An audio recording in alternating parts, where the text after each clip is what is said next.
ഇവര് എനിക്ക് ഡ്രസ്സ് എടുത്തപ്പോൾ ഞാൻ ഇട്ട് കംഫർട്ടബിൾ ആണോ, ഞാൻ എന്തായാലും കംഫർട്ടബിൾ ആണോ നോക്കി ഫോട്ടോ എടുക്കും. കാരണം എനിക്ക് അറിയണം, ഞാനിപ്പോ നോക്കിയപ്പോ എനിക്ക് കംഫർട്ടബിൾ അല്ല ഒട്ടും. ഇങ്ങനെ എന്നെ കൊണ്ട് ബെഡിൽ കിടത്തിയിട്ട് പുക്കളയിൽ എന്തോ മുന്തിരി വെച്ചിട്ട് അയാൾക്ക് കടിച്ചെടുക്കണം. അവരെ പ്രതികൂലിക്കുന്ന ആളുകളുടെ അടുത്തുനിന്നും അനുകൂലിക്കുന്ന ആളുകളുടെ അടുത്തുനിന്നും പണമാക്കി മാറ്റാൻ അവർക്ക് കഴിയും.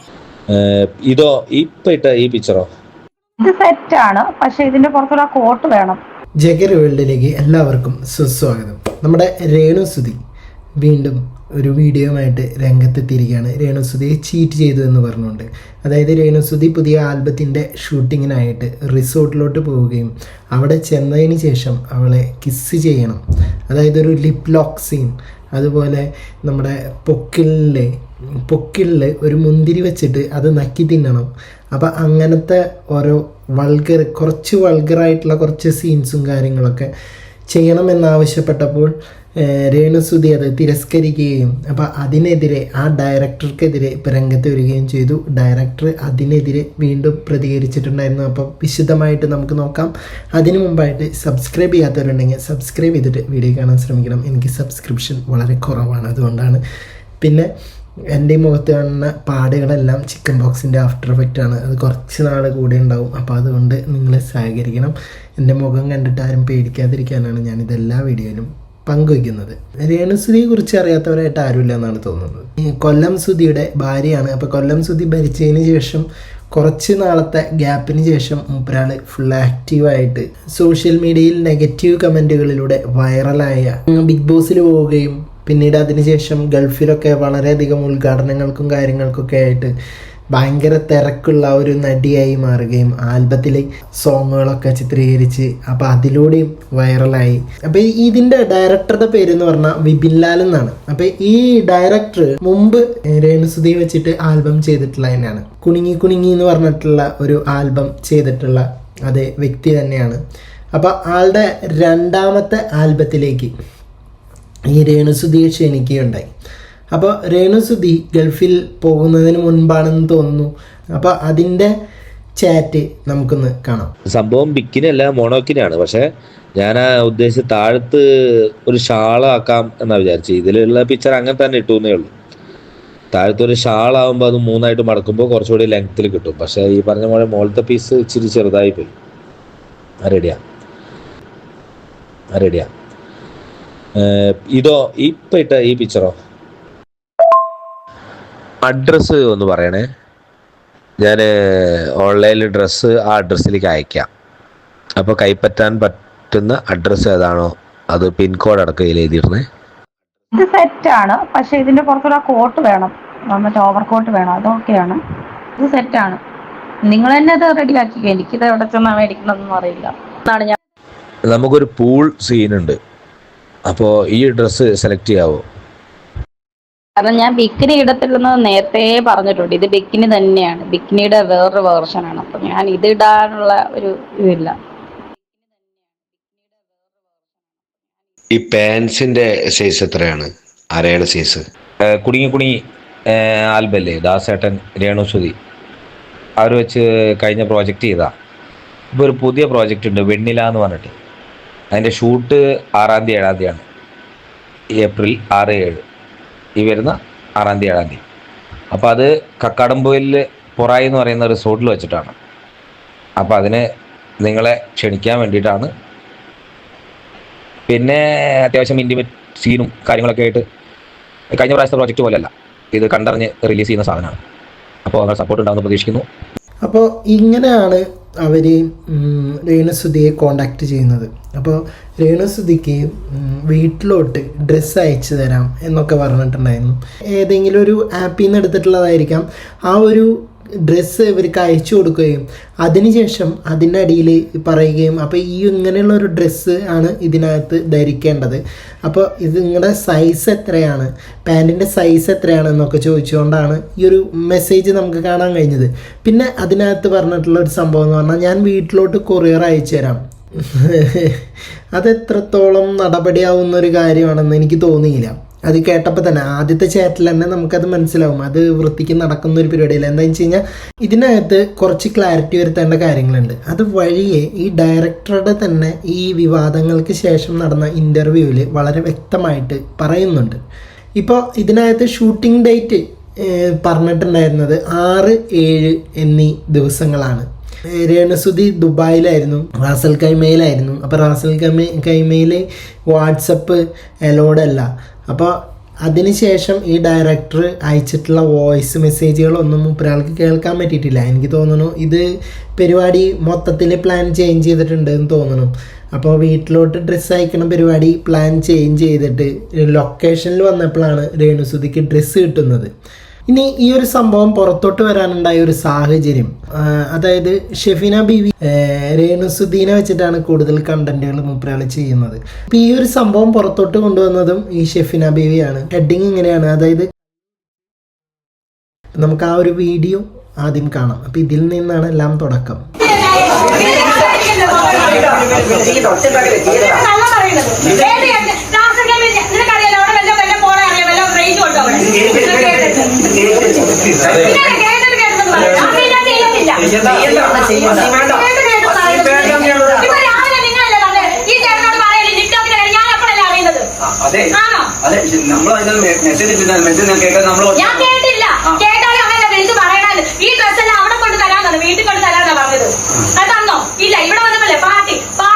നമ്മൾ ആദ്യം കാണിച്ച ചാറ്റിനകത്ത് പറഞ്ഞിട്ടുണ്ടായിരുന്നു വീട്ടിലേക്കാണ് ഡ്രസ്സ് അയക്കാന്നുള്ളത്. അതൊരു എന്നിട്ട് പറയാം ആനമണ്ടത്തരാന്ന് ഞാൻ പറയുള്ളൂ. അങ്ങനെ ഒരിക്കലും അതൊരു പോസിബിൾ ആയിട്ടുള്ളൊരു കാര്യമല്ല. ഇപ്പോൾ ഇവർക്ക് വേണ്ടിയിട്ട് ഡ്രസ്സുകൾ ഇങ്ങനെ അയച്ചുകൊണ്ടേ ഇരിക്കുക, അവരത് റിജക്റ്റ് ചെയ്തുകൊണ്ടിരിക്കുക, പിന്നെ അയച്ചുകൊണ്ടിരിക്കുക, റിജക്റ്റ് ചെയ്തുകൊണ്ടിരിക്കുക. അത് ഭയങ്കര പോസിബിൾ അല്ലാത്തൊരു കാര്യമാണ്. നമ്മൾ ശരിക്കും പറഞ്ഞാൽ ഷൂട്ടിംഗ് എന്ന് പറഞ്ഞു കഴിഞ്ഞാൽ ഇന്ന മോഡൽ ഡ്രസ്സായിരിക്കും എന്നൊരു കോൺസെപ്റ്റ് മാത്രമേ കൊടുക്കുകയുള്ളൂ അവർക്ക്. അപ്പം ഇന്ന മോഡൽ ഡ്രസ്സാണ് അങ്ങോട്ടേക്ക് വരിക, അല്ലാതെ അയച്ചു കൊടുത്ത് ഇട്ട് നോക്കിയിട്ട് പറ്റിയില്ലെങ്കിൽ റിട്ടേൺ ചെയ്യാം അങ്ങനെയുള്ള ഒരു സന്ദർഭമൊന്നും ഒരിക്കലും പോസിബിൾ ആയിട്ടുള്ള ഒരു കാര്യമല്ല. ഇനി ബാക്കി വേണ്ടി കേൾക്കാം നമുക്ക്.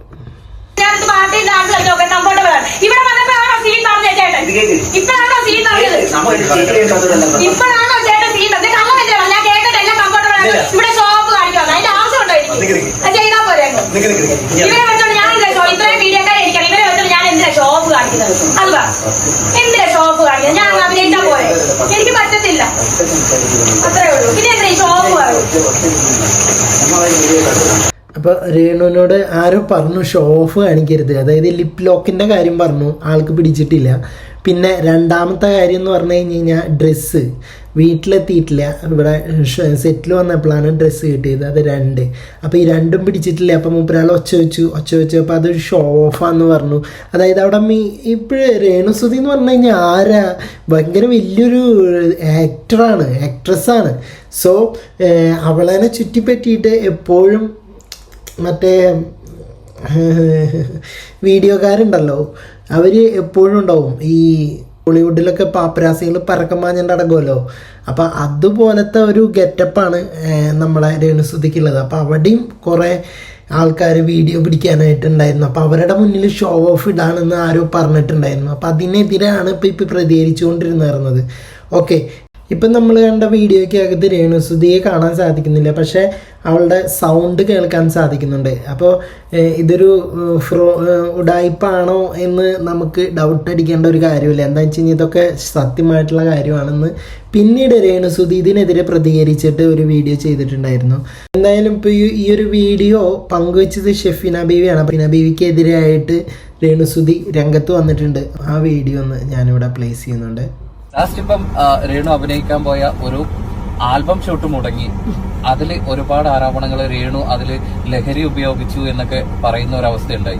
എന്താണ് അതിനെ കുറിച്ച് പറയാനുള്ളത്? വെറും പച്ചക്കള്ളമാണെന്ന് നമുക്ക്, ഞാനും കുറച്ച് ആൾക്കാരോടാണ്, നമ്മളെ മീഡിയക്കാരെ കുറച്ച് പേര് അവര് പ്രമോഷന് വേണ്ടി വിളിച്ചു. അതായത് എന്നോട് ഈ വിപിൻ എന്ന് പറയുന്ന, വിപിൻ ലാൽ എന്ന് പറഞ്ഞ ഈ ചെറ്റൻ തന്നെ ഞാൻ പബ്ലിക്കായിട്ട് പറയാം, അതുപോലെ വൃത്തികെട്ടവനാണ് ഈ വിപിൻ ലാൽ എന്ന് പറയുന്നവൻ. ഈ വിപിൻ ലാൽ എന്ന് പറയുന്നത് ആരാന്ന് വെച്ച് കഴിഞ്ഞാൽ ഞാൻ നേരത്തെ പറഞ്ഞല്ലോ, കുണുങ്ങി എന്ന് പറഞ്ഞ ഒരു സംഭവം ഉണ്ടായിരുന്നില്ലേ, രേണുസുതിയുടെ ഏറെ വൈറലായിട്ടുള്ള ഒരു സംഭവമായിരുന്നു, ഒരു ആൽബമായിരുന്നു. അപ്പോൾ അതിൻ്റെ ഡയറക്ടർ തന്നെയാണ്. അപ്പോൾ ആ ഒരു ക്രൂ തന്നെയാണ് വീണ്ടും രണ്ടാമതും രേണുസുതിയുമായിട്ട് ഒരു ആൽബം ചെയ്യാൻ ഈ വിപിൻ ലാൽ വരുന്നത്. വിപിൻ ലാൽ മാത്രമല്ല, വിപിൻ ലാലിൻ്റെ കൂടെ വിപിൻ ലാലിൻ്റെ വൈഫും ഉണ്ട്. ഈ വിപിൻ ലാൽ എന്ന് പറഞ്ഞു കഴിഞ്ഞാൽ മുമ്പ് ഡിവോഷണൽ ആൽബങ്ങളൊക്കെ ചെയ്ത് 1000 വ്യൂസും 2000 വ്യൂസൊക്കെ ആയിട്ട് നടന്നിരുന്ന ഒരു പയ്യനാണ്. അപ്പോൾ അതിൽ നിന്ന് ആൾ ഗിയർ ഷിഫ്റ്റ് ചെയ്തതെന്ന് പറഞ്ഞാൽ രേണുസുതിയെ വെച്ചിട്ടൊരു ആൽബം ഒരാൾ ചെയ്തായിരുന്നു, ദാസേട്ടൻ ഉൾപ്പെടെ. രേണുസുതിയുടെ ആ ഒരു ആൽബം ഏതാണ്ട് 8 ലക്ഷത്തിൽ പരം ആൾക്കാരാണ് കണ്ടത്. അപ്പോൾ ആള് വിചാരിച്ചിട്ടുണ്ടാവും ഇനിയും അടുത്തത് ബാക്ക് ടു ബാക്ക് നമുക്ക് വ്യൂവേഴ്സ് കിട്ടണമെങ്കിൽ രേണുസുതി തന്നെ വേണം, വൈറൽ താരം. അപ്പോൾ വീണ്ടും ഇതേ ടീം ഒന്നിക്കാന്നുള്ള ലെവലിലാണ് മൂപ്പരാൾ വന്നത്. കുണുങ്ങി എന്ന ആൽബത്തിലാണ് എന്നെയും ദാസേട്ടനെയും വെച്ചുള്ള ആൽബത്തിലാണ് ഞാൻ അയാളെ കാണുന്നത്. അന്ന് അയാൾ ഡയറക്ടറായിരുന്നു. ഇതിനുശേഷം അയാള് കുറെ നാൾ മുന്നേ എന്റെ അടുത്ത് ഒരു ദുബായിലോ അബുദാബിയിലുള്ള ഒരു സൗദിയിലുള്ള ഒരു പെണ്ണാണ് ഇതിന്റെ ഡയറക്ടർ. 24 മണിക്കൂർ വിളിച്ചോണ്ടിരിക്കും അങ്ങോട്ടും. അപ്പൊ ഞാൻ ചോദിച്ചത് ആര്? ഇതാണ് പ്രൊഡ്യൂസർ, ഡയറക്ടർ അല്ല പ്രൊഡ്യൂസറാന്ന് പറഞ്ഞു. പ്രൊഡ്യൂസർ കാശ് അയച്ചു തന്നു. ഇവൻ ഈ പറയുന്ന പോലെ 15 20 ഒന്നും അയച്ചു തന്നിട്ടില്ല. എനിക്ക് അഡ്വാൻസ് അയച്ചു തന്നിട്ടില്ല. ഒരു പുതിയൊരു ആൽബം ഉണ്ട്. എന്നോട് സ്റ്റോറി ഒന്നും പറഞ്ഞിട്ടില്ല. എന്നോട് പറഞ്ഞു കുറച്ച് ഡ്രസ്സാണ്, മോഡൽ ഡ്രസ്സാണെന്ന് പറഞ്ഞു ഇയാള്. അപ്പൊ ഞാൻ പറഞ്ഞു ശരി ചേട്ടാ, മോഡൽ ഡ്രസ്സാണ്, ഞാൻ നോക്കട്ടെ, എനിക്ക് കംഫർട്ടബിൾ ആണെങ്കിൽ മാത്രം ഞാൻ റാസൽ ഗെയിമിൽ ദുബായിൽ പോവാ, നിങ്ങൾ എന്റെ വീട്ടിലോട്ട് അയച്ചു തന്നു, ഞാൻ വീട്ടിൽ വന്നിട്ട് 2 ദിവസം കഴിഞ്ഞ് കംഫർട്ടബിൾ ആണെങ്കിൽ മാത്രം ഞാനിത് ഇടത്തേ ഉള്ളൂ, ഇട്ട് അഭിനയിക്കാന്ന് പറഞ്ഞു. ഇതാണ് നമ്മൾ ഫസ്റ്റ് കണ്ട ചാറ്റ്. ഓക്കെ, ഞാൻ ആദ്യമേ തന്നെ പറഞ്ഞിരുന്നു ഇതൊരിക്കലും ആക്സെപ്റ്റബിൾ ആയിട്ടുള്ള ഒരു പരിപാടിയല്ല. എന്താണെന്ന് വെച്ച് കഴിഞ്ഞാൽ ഇപ്പോൾ ഒരു ഡ്രസ്സ് അയക്കുന്നു, അപ്പോൾ അത് റിജക്റ്റ് ചെയ്യുന്നു, വീണ്ടും ഒരു ഡ്രസ്സ് അയക്കുന്നു, അത് റിജക്റ്റ് ചെയ്യുന്നു. അപ്പം അതൊന്നും നടപടിയാവുന്ന ഒരു കേസല്ല. ശരിക്കും പറഞ്ഞു കഴിഞ്ഞാൽ അതിൻ്റെ ഒരു കാരിക്കേച്ചർ അല്ലെങ്കിൽ അതിൻ്റെ ഒരു സ്കെച്ച് കൊടുക്കുക, പിന്നെ രീതിയിലുള്ള ഡ്രസ്സാണ്. അപ്പോൾ ഇനി നിങ്ങൾ വില്ലിങ് ആണോ, അപ്പോൾ നിങ്ങളുടെ സൈസിനനുസരിച്ച് നമ്മളിവിടെ തയ്ച്ചു വെച്ചിരിക്കാം, അത്രേ ഉള്ളൂ. ആ ഒരു സംഭവം തന്നെ നമ്മളിപ്പോൾ സിനിമകളിലായാലും ഇപ്പോൾ ഓഡീഷന് പോകുമ്പോൾ സിനിമകളിലായാലും പറയുക അവർ ഇന്ന ഡ്രസ്സായിരിക്കും, അല്ലെങ്കിൽ സാരി, അങ്ങനെയൊക്കെ പറയുള്ളൂ. സാരി അല്ലെങ്കിൽ നൈറ്റി, വേഷം നൈറ്റി ആയിരിക്കും, അല്ലെങ്കിൽ സാരി ആയിരിക്കും, അല്ലെങ്കിൽ ചുരിദാറായിരിക്കും. ഇപ്പോൾ മുണ്ടും ബ്ലൗസ് ആയിരിക്കും എന്ന് പറയും. അപ്പോൾ തോർത്തുമുണ്ട് ചോദിച്ചു കഴിഞ്ഞാൽ തോർത്തുമുണ്ട് ഉണ്ടാവില്ല പറയും. നമ്മളിങ്ങനെ സംസാരത്തിലൂടെ അല്ലെങ്കിൽ ഒരു ഫോട്ടോ ഇടലിലൂടെയൊക്കെയാണ് നമ്മൾ ഡ്രസ്സിനെ കറക്റ്റ് ചെയ്യുക, കോസ്റ്റ്യൂം സെലക്ട് ചെയ്യുക, അങ്ങനെയാണ്. അല്ലാതെ വീട്ടിലേക്ക് കൊറിയർ വഴി ഇങ്ങനെ അയച്ചു കൊടുത്തുകൊണ്ടിരിക്കുക എന്ന് പറഞ്ഞു കഴിഞ്ഞാൽ അത് നടപടിയാവണ കേസൊന്നുമല്ല. അത് വിപിൻ ലാലിന് എന്തോ തെറ്റുപറ്റിയതാണ് ഫസ്റ്റ് തന്നെ. അത് മൂപ്പരാൾ പിന്നീട് തിരുത്തിയിരുന്നു. പക്ഷേ ഈ റാസൽ കൈമയിലായതുകൊണ്ട് രേണുസുതി അത് അറിഞ്ഞില്ല എന്നാണ് പറയുന്നത്. ഞാൻ അയച്ചുതരാം. അപ്പം റാസൽ ഗെയിമെ നിങ്ങൾക്ക് അറിയാലോ, എനിക്ക് അവിടെ നമുക്ക് വാട്സപ്പ് കോൾ അവൈലബിൾ അല്ല. വോയിസ് കേട്ട ഞാൻ ഈ പ്രൊമോഷന് പോകുന്നത് 2 മണിക്ക് 3 മണിക്കൊക്കെയാണ് ലേറ്റ് ആയിട്ട് ഞാൻ റൂമിൽ വരുന്നത്, പ്രൊമോഷൻ കഴിയുമ്പോഴത്തേനും 6 മണി തൊട്ടുള്ള. അപ്പൊ എനിക്ക് ഈ വോയിസ് ഒന്നും ഞാൻ കേൾക്കത്തില്ല. ചിലപ്പോൾ കേട്ടെന്ന് വരുത്തി തീർത്ത് ഞാൻ ലൈക്ക് ഇടും. ഇതാണ് കാര്യം. അപ്പൊ ഇതിലെ നടനും ഡയറക്ടറും ആണ് വിപിൻ ലാല്. ഞാൻ വിചാരിച്ചത് ഡയറക്ടർ മാത്രമാണെന്നാണ് കാര്യം. അപ്പം ഇയാൾ പറഞ്ഞതോ ഒന്നും ഞാൻ കേട്ടില്ല. ഇയാൾ പറഞ്ഞിട്ടുള്ളതൊന്നും എനിക്കറിയത്തില്ല. ഇന്ന സീനൊന്നും എന്നോട് ഒന്നും പറഞ്ഞിട്ടില്ല. ഒരു ആൽബം ഉണ്ടെന്നേ പറഞ്ഞുള്ളൂ. പക്ഷെ ഇപ്പോഴെനിക്ക് മനസ്സിലായി തെറിത്താത്തയുടെ കൊട്ടേഷൻ. ഈ തെറിത്താത്ത എന്ന് പറയുന്നത് മനസ്സിലാവാത്തവർക്ക് പറയണത് ഷെവീന ബീഗം. എല്ലാത്തിന്റെയും തുടക്കം ആളുടെ ഒരു ചാനലിൽ നിന്നാണ്. കരുതി കൂട്ടി ഇവരെല്ലാം ചതിച്ചിട്ട് തെറിത്താത്തക്ക് ഇട്ട് കൊടുക്കാൻ വേണ്ടിയിട്ടുള്ള കൊട്ടേഷൻ. അതായത് ഇതിനകത്ത് പറഞ്ഞത് തെറിത്താത്തയ്ക്ക് വേണ്ടിയിട്ട് ഇവരെല്ലാവരും പാടെ ഒരു ഡ്രാമ ക്രിയേറ്റ് ചെയ്തു എന്നാണ് പറയുന്നത്. ഒരിക്കലും നടക്കാത്തൊരു സംഭവമാണിത്. അല്ല, ഇത്രയും വലിയൊരു ക്രൂവിനെ അവിടെ സെറ്റ് ചെയ്യുകയും എല്ലാം ഒരു ഡ്രാമയ്ക്ക് വേണ്ടിയാണെന്നും പറഞ്ഞു കഴിഞ്ഞാൽ അത് വിശ്വസിക്കാൻ കുറച്ച് ബുദ്ധിമുട്ടുണ്ട് രേണു. ഇപ്പോൾ കരുതി കൂട്ടി ഇവരെല്ലാവരും ചതിച്ചിട്ട് ഈ ഷെഫീന താത്തയ്ക്ക് ഇട്ട് കൊടുക്കുകയാണ് രേണുസുതിനെ എന്നാണ് രേണുസുതി പറഞ്ഞത്. പക്ഷെ ഒരിക്കലും അത്രയും എന്താ പറയുക, അതപതിച്ച് എടുക്കല്ല വിപിൻ ലാലും കൂട്ടരും. ഹസ്ബൻഡിന്റെ വീട്ടിൽ പോയ തീർത്താത്ത അതുപോലെ ഇപ്പൊ പലരെ വെച്ചിട്ട് എന്നെ കൊടുക്കാനുള്ള ശ്രമമാണ് നടത്തിക്കൊണ്ടിരിക്കുന്നത്. ഇതിപ്പം ബുദ്ധിയുള്ള മനുഷ്യർക്കറിയാം. ഞാൻ അങ്ങനെ ആ ഇവരുടെ വീട്ടിൽ ചെന്ന്, വിപിൻ ലാൽ എന്ന് പറഞ്ഞ വൃത്തികെട്ടവന്റെ വീട്ടിൽ ഞാൻ ചെന്നപ്പം ഇവന്റെ വൈഫും ഉണ്ട്. ഇവര് എനിക്ക് ഡ്രസ്സ് എടുത്തപ്പോ ഞാൻ ഇട്ട് കംഫർട്ടബിൾ ആണോ, ഞാൻ എന്തായാലും കംഫർട്ടബിൾ ആണോ നോക്കി ഫോട്ടോ എടുക്കും. കാരണം എനിക്ക് അറിയണം. ഞാനിപ്പോ നോക്കിയപ്പോ എനിക്ക് കംഫർട്ടബിൾ അല്ല കേട്ടോ. ഞാൻ പറഞ്ഞു ചേച്ചി എനിക്കിത് കംഫർട്ടബിൾ അല്ല. എന്നിട്ട് പോലും ഇവര് സീൻ പറയുന്നില്ല. ഇവർ പറഞ്ഞു ഒരു പാർട്ടി വെയർ ആണ്, പാർട്ടിക്ക് ഡാൻസ് കളിക്കണം. ഓക്കെ ശരി, എന്റെ മീഡിയക്കാർ നിങ്ങൾക്കറിയാം, കുറച്ച് പേരാണെങ്കിൽ എന്റെ സുഹൃത്തുക്കളാണ്. ഞാൻ അവരെ അങ്ങനെയാണ് എന്റെ ബ്രദർമാരും എന്റെ ചേച്ചിമാരുമായിട്ടാണ് ഞാൻ അവരെ കാണുന്നത്. അങ്ങനെയാണ്. കാരണം അവരന്നുള്ളത് കൊണ്ട് രക്ഷപ്പെട്ടു. അല്ലെ ഇവന്മാരെന്നെ കൊന്ന് കുഴിച്ചു മൂടിയാനെ. അങ്ങനത്തെ ഒരു സിറ്റുവേഷനിലാണ് ആ ഒരു റിസോർട്ടിൽ അരങ്ങേറിയത്. എന്റെ ദൈവമേ, കൊന്നു കുഴിച്ചു മൂടിയാനെന്ന് എവിടെയെങ്കിലും കേട്ടിട്ടുണ്ട്? അപ്പൊ ഒരു നായികനെ അഭിനയിക്കാൻ വിളിച്ചിട്ട് നായിക അഭിനയിക്കുന്നില്ല, അതുപോലെ ഷൂട്ടിംഗ് മുടങ്ങിപ്പോയി എന്നും പറഞ്ഞുകൊണ്ട് ആ നായികനെ കൊന്ന് കുഴിച്ചു മൂടാന്നൊക്കെ പറഞ്ഞു കഴിഞ്ഞാൽ ചേച്ചി ഇവിടെ നിന്നല്ല, ചേച്ചി പീക്ക് ലെവലിലാണ് ചിന്തിക്കുന്നത്. നേരത്തെ പറഞ്ഞു ഷെഫീന ബീവിക്ക് കൊട്ടേഷൻ കൊടുത്താണ്. ഇപ്പൊ പറയുന്നു ഡയറക്ടറും ഭാര്യയും കൂടിയിട്ട് തന്നെ കൊല്ലാനുള്ള ഒരു പ്ലാൻ ആയിരുന്നു. ആ പ്ലാൻ 8 നിലയിൽ ചീറ്റിച്ചതിൻ്റെ മെയിൻ കാരണം ഈ നമ്മുടെ സോഷ്യൽ മീഡിയയിലെ വിദഗ്ധന്മാരായ ഫോട്ടോഗ്രാഫർമാരെയാണ്.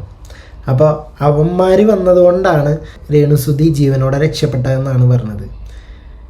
എന്താ ദൈവമേ, ഭാഗ്യം അല്ലേ പറയാലോ.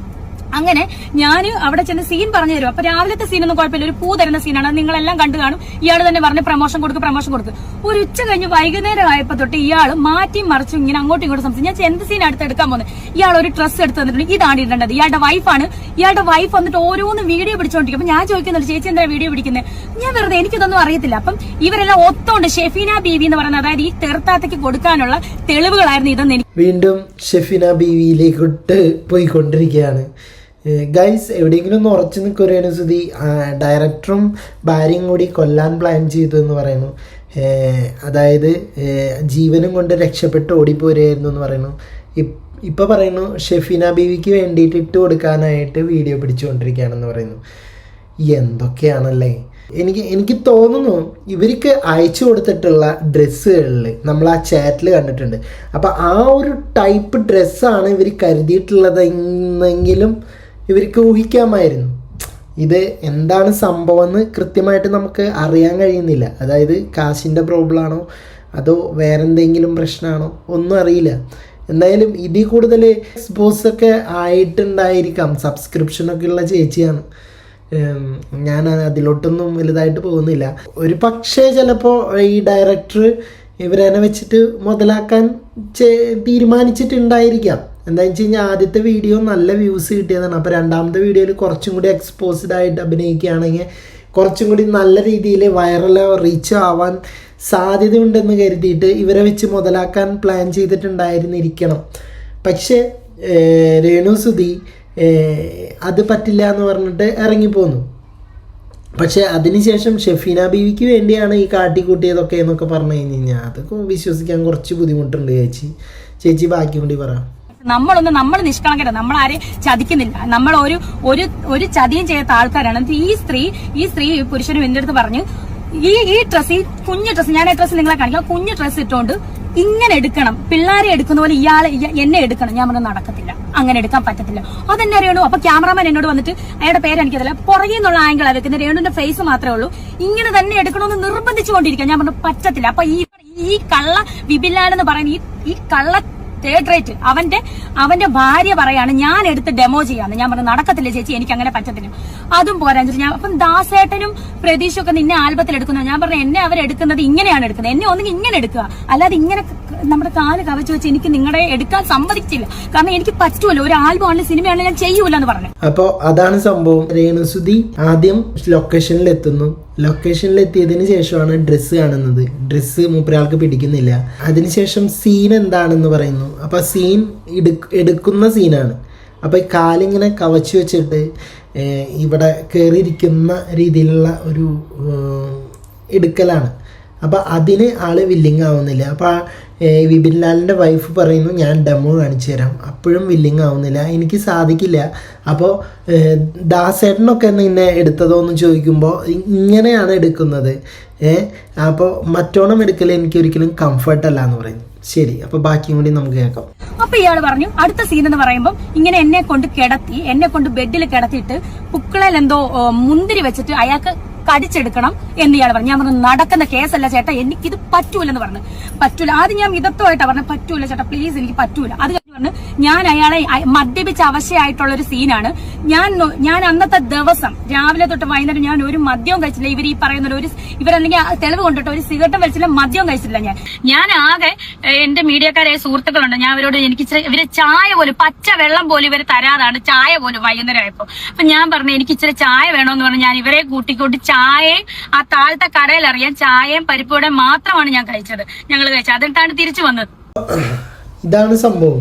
അതായത് മദ്യപിച്ചു എന്ന് പറയുന്നതൊക്കെ റോങ് ആണ്. ശരിക്കും സീനിൽ മദ്യപിക്കണം, അങ്ങനെ ഒരു സീനുണ്ട്, മദ്യപിച്ചിട്ടാണ്. പക്ഷെ രേണുസുതി മദ്യപിച്ചിട്ടില്ല. രാവിലെ മുതൽ പച്ചവെള്ളം പോലും കുടിക്കാതെയാണ് നിന്നിരുന്നത്. ഓക്കെ, അപ്പോൾ ഒരു സിഗരറ്റ് പോലും വലിച്ചിട്ടില്ല, ഒരു മദ്യം പോലും കഴിച്ചിട്ടില്ല എന്നാണ് പറയുന്നത്. മുമ്പ് കഴിക്കുമായിരിക്കാം, പക്ഷേ ഇപ്പോൾ ഇന്നത്തെ സീനിൽ, ഇന്നത്തെ ഒരു സംഭവത്തിൽ രേണുസുതി കഴിച്ചിട്ടില്ല, അത് ഉറപ്പാണ് എന്ന് അവർ പറയുന്നു. പക്ഷേ ഷെഫീന ബീവി പങ്കുവച്ചിട്ടുള്ള വീഡിയോയ്ക്കകത്ത് മദ്യപിച്ച് ലക്ക് കെട്ട് എന്നുള്ള രീതിയിലാണ് അഭിസംബോധന ചെയ്തിട്ടുള്ളത്. ഓക്കെ, പിന്നെ ഡയറക്ടറുടെ ആഗ്രഹം എന്ന് പറഞ്ഞു കഴിഞ്ഞാൽ കുറച്ച് ഇൻറ്റിമേറ്റ് സീനാണ്. പൊക്കിളിൽ മുന്തിരി വെച്ചിട്ട് മുന്തിരി കടിച്ചെടുക്കുന്ന സീനാണ്. അപ്പോൾ അത് രേണുസുതിക്ക് കംഫർട്ട് അല്ല എന്ന് പറഞ്ഞു. അവിടെ നിന്ന് തുടങ്ങിയ പ്രശ്നം നീണ്ടുപോയി. ബാക്കി കൊണ്ട് കേൾക്കാം. 5,000 രൂപ അഡ്വാൻസ്, 30,000 ഒന്നുമല്ല ഇവൻ പറഞ്ഞ 5,000 രൂപ അഡ്വാൻസ്. അത് ഞാൻ തിരിച്ചു കൊടുക്കുന്നില്ലെന്ന് വെച്ച് വേറൊന്നുമല്ല, എന്റെ രാവിലെ തൊട്ടുള്ള ആ ഒരു വലിയ വേറെ പ്രോജക്റ്റ് ഞാൻ മാറ്റി വെച്ചിട്ടാണ് ഞാൻ ഇതിന് ഞാൻ പോയത്. രാവിലെ എന്റെ കാശിന് 1,500 രൂപ മുടക്കി ഞാനാണ് 1,500 രൂപ മുടക്കി ഞാനാണ് സ്ലീപ്പർ ബസ് ബുക്ക് ചെയ്ത് അവിടെ പോയതും തിരിച്ചു വന്നതും. ഞാൻ ഈ മീഡിയക്കാർ കുറച്ച് പേര് സുഹൃത്തുക്കൾ ഉള്ളതുകൊണ്ട് അവരുടെ കാറെ കയറി വന്നേ, അല്ലാതെ ഈ വൃത്തികെട്ടവൻ പറഞ്ഞ പോലെ ഞാൻ ഒരു മദ്യവും കഴിച്ചിട്ടില്ല, മയക്കുമരുന്നും കഴിച്ചില്ല. ഓക്കെ, അപ്പോൾ ഇത്രയേ ഉള്ളൂ രേണുസുധീൻ്റെ അന്നത്തെ ഒരു സംഭവം എന്ന് പറഞ്ഞു കഴിഞ്ഞാൽ. രാവിലെ വരുന്നു, ഷൂട്ടിംഗ് സെറ്റിലോട്ട് വരുന്നു, വന്നതിന് ശേഷം സീൻ പറയുന്നില്ല, പിന്നെ ഡ്രസ്സ് കൊടുക്കുന്നു. ഡ്രസ്സ് വീട്ടിലോട്ട് അയച്ചു തരാമെന്നല്ലേ പറഞ്ഞത് ചേട്ടാ, പിന്നെ ഇപ്പോൾ അയച്ചു തന്നത് ഞാനത് വില്ലിങ് അല്ല, പിന്നെ എനിക്കിത് കംഫർട്ടബിൾ അല്ല. അവളത് ഇട്ട് നോക്കി, ഫോട്ടോ എടുത്ത് നോക്കിയപ്പോൾ കംഫർട്ടല്ല. പിന്നത്തെ പ്രശ്നം എന്ന് പറഞ്ഞു കഴിഞ്ഞാൽ ഇൻറ്റിമേറ്റ് സീനുകളാണ്. അപ്പോൾ ഇൻറ്റിമേറ്റ് സീനുകളിൽ അഭിനയിക്കാൻ വില്ലിങ് അല്ല. അപ്പോൾ മുന്തിരി പൊക്കിളിൽ വെച്ചിട്ട് കടിച്ചെടുക്കുന്ന സീൻസൊക്കെയാണ്. അപ്പോൾ അതൊന്നും എടുക്കാൻ ഇവള് വില്ലിങ് അല്ല, രേണുസുതി വില്ലിങ് അല്ല. പിന്നെ മദ്യപിച്ച് ലക്ക് കെട്ടെടുക്കുന്ന ഒരു സീനാണ്, അപ്പോൾ അതിനും വില്ലിങ് അല്ല, തയ്യാറല്ല. എന്നാൽ തുടർന്ന് ലൊക്കേഷനിൽ ഒച്ചപ്പാടും ബഹളവും ഉണ്ടാക്കുന്നു, രംഗം വഷളാകുന്നു. അതിനുശേഷം 2-3 ദിവസം കഴിഞ്ഞ് ഷെഫീന ബീവി ഒരു വീഡിയോ പോസ്റ്റ് ചെയ്യുന്നു. അതിനുശേഷമാണ് രേണുസുതി ഈ ഒരു സംഭവമായിട്ട് രംഗത്തെത്തുന്നത്. ഓക്കെ, അപ്പോൾ ഇനി ഇതിൽ ഡയറക്ടറുടെ ഒരു വേർഷൻ ഉണ്ടല്ലോ, അപ്പോൾ ഡയറക്ടർക്ക് എന്താ പറയാനുള്ളതെന്ന് നമുക്കൊന്ന് കേൾക്കാം. എന്തുകൊണ്ടാണ് രേണുസുതി എന്ന് പറഞ്ഞ ഒരുപാട് ആർട്ടിസ്റ്റ് ഉണ്ട്, ഈ ഒരു ആർട്ടിസ്റ്റിനെ ഈ ഒരു വർക്കിലേക്ക് ക്ഷണിക്കാണ്ടായ കാരണം അവരുടെ ഒരു ഹൈപ്പ് പ്രധാനമാണോ? ഹൈപ്പല്ല, അവരെ പ്രതികൂലിക്കുന്ന ആളുകളുടെ അടുത്തുനിന്നും അനുകൂലിക്കുന്ന ആളുകളുടെ അടുത്തുനിന്നും പണമാക്കി മാറ്റാൻ അവർക്ക് കഴിയുന്നുണ്ട്. തീർച്ചയായിട്ടും. അപ്പൊ അവരെ വെച്ച് ചെയ്യുമ്പോൾ നമ്മൾ ഇത്രയും പൈസ ഇറക്കിയിട്ട്, ഞാൻ പറഞ്ഞില്ല 9ഓളം പാട്ട് ചെയ്തിട്ട് 1 രൂപ പോലും എനിക്ക് ഇതുവരെ കിട്ടിയിട്ടില്ല. ഞാൻ അതിലേക്ക് ഇറക്കിയ പൈസ ഒന്നും ഞാൻ പറയാനും നിൽക്കുന്നില്ല. ഇത് എന്റെ ഒരു പാഷൻ എന്നുള്ള ബേസിലാണ് ഞാൻ കൊണ്ടുപോയിട്ടുള്ളത്. എനിക്ക് എന്റെ വർക്കുകൾ അത് കേൾക്കാൻ താല്പര്യമുള്ളവരുടെ അടുത്ത് കിട്ടിട്ട് അത് അവരുടെ അഭിപ്രായങ്ങൾ കേൾക്കാന്നുള്ള സന്തോഷം മാത്രമേ ഞാൻ അതുവരെ സ്വീകരിച്ചിട്ടുള്ളൂ, പൈസക്ക് വേണ്ടി. രേണുസുതിയെ വെച്ച് ഈ ഒരു ആൽബം ചെയ്തിട്ടുണ്ടെങ്കിൽ അത് ഒന്ന് ഹൈപ്പ് ആവുമെന്ന് ചേട്ടൻ വിചാരിച്ചിട്ടുണ്ട്? ഉറപ്പ് എനിക്ക് ഉറപ്പായിരുന്നു ഏകദേശം. കാരണം ഞാൻ അത് മുന്നേ തെളിയിച്ചു, 8 ലക്ഷം പേര് കണ്ടിട്ടുണ്ട്. അള്ളാഹുവിന്റെ സോങ്, പിന്നെ കർത്താവിന്റെ സോങ്, കൃഷ്ണന്റെ പാട്ട്, അങ്ങനെ മുന്നിൽ നിൽക്കുന്ന എല്ലാ ദൈവങ്ങളുടെയും പാട്ട് ചെയ്തിട്ട് 2000, 3000, 1500 ഒക്കെ ഭക്തന്മാരെ കൊണ്ട് മാത്രം തൃപ്തിപ്പെടേണ്ടി വന്നാണ് എനിക്ക്. രേണുവിനെ വെച്ചപ്പോ 8 ലക്ഷം ഭക്തന്മാരാണ് ഒറ്റടിക്ക് വന്നത്. അപ്പം ഞാൻ ആദ്യം പറഞ്ഞ അതേ സംഭവം തന്നെയാണ്. ഈ വിപിൻ ലാല് ദാസേട്ടൻ കോഴിക്കോടിനെ വെച്ചിട്ടും അതുപോലെ രേണുസുതിയെ വെച്ചിട്ടും ഒരു കുണുങ്ങി എന്ന് പറഞ്ഞിട്ടുള്ള ഒരു ആൽബം ചെയ്തിട്ടുണ്ടായിരുന്നു. അതിനകത്ത് നിന്ന് കിട്ടിയിട്ടുള്ള വ്യൂസ് അമ്മാതിരി വ്യൂസാണ്. അപ്പോൾ അതിനകത്തു നിന്നാണ് ആൾക്ക് കുറച്ച് റീച്ചായിട്ട് കുറച്ച് പൈസ കിട്ടിയിട്ടുള്ളൂ. അപ്പോൾ മുമ്പ് ചെയ്തിട്ടുള്ള 8-9 ആൽബങ്ങളുണ്ട്. അത് ഡിവോഷണലായിട്ടുള്ളതാണ്. ക്രിസ്ത്യൻ, ഹിന്ദു, മുസ്ലിം അങ്ങനെയുള്ള ലെവലിലുള്ള ആൽബങ്ങൾ ചെയ്തിട്ടും മൂപ്പരാൾക്ക് റീച്ച് ഒന്നും ഉണ്ടാക്കാൻ സാധിച്ചിട്ടില്ല. അപ്പോൾ രേണുസുതിയെ വെച്ചിട്ട് ചെയ്തപ്പോഴാണ് ആൾക്ക് റീച്ച് ഉണ്ടാക്കാൻ സാധിച്ചത്. അതിന് ശേഷമാണ് ഇപ്പോൾ 2ാമത്തെ ആൽബത്തിനായിട്ട് രേണുസുതിയെ സമീപിച്ചപ്പോൾ ഇങ്ങനെയുള്ള ഒരു പ്രശ്നം ഉണ്ടാവുകയും അത് ഇവിടെ വെച്ച് തീരുകയും ചെയ്തിട്ടുള്ളത്. അപ്പോൾ ഇനി ഭാവിയിൽ ഇനി എന്താണ് ഉണ്ടാക്കുക എന്നുള്ളത് നമുക്കറിയില്ല. എനിക്ക് തോന്നുന്നത് രേണുസുതി ആദ്യമേ ഈ ഒരു സംഭവം ത്തിന് വില്ലിങ് ആയിരുന്നില്ല എന്ന് തോന്നുന്നു. അയച്ച പൈസ തിരിച്ചു കൊടുക്കില്ല എന്ന് പറഞ്ഞു. എന്താണെന്ന് വെച്ച് കഴിഞ്ഞാൽ മൂപ്പരാൾക്ക് അതിന് മാത്രം പൈസ ചിലവായിട്ടുണ്ടെന്നാണ് പറയുന്നത് രേണുസുതി. അപ്പോൾ 5000 രൂപയാണ് അഡ്വാൻസ് ആയിട്ട് കൊടുത്തിട്ടുണ്ടായിരുന്നത്. ആ പൈസ തിരിച്ചു കൊടുക്കില്ല എന്ന് തന്നെയാണ് പറഞ്ഞത്. പ്രേക്ഷകർ ഏറെ കാത്തിരുന്ന ഇൻറ്റിമേറ്റ് സീനുകളൊക്കെ ഉള്ള ആ ഒരു വീഡിയോ, ആ ഒരു ആൽബം ഇനി ഉണ്ടാകുമോ കാത്തിരുന്ന് കാണാം. അപ്പോൾ നിങ്ങളുടെ അഭിപ്രായങ്ങൾ എന്താണെങ്കിലും താഴെ കമൻറ്റ് ബോക്സിൽ രേഖപ്പെടുത്തുക. പോയി വരാം അടുത്തൊരു വീഡിയോ ആയിട്ട്.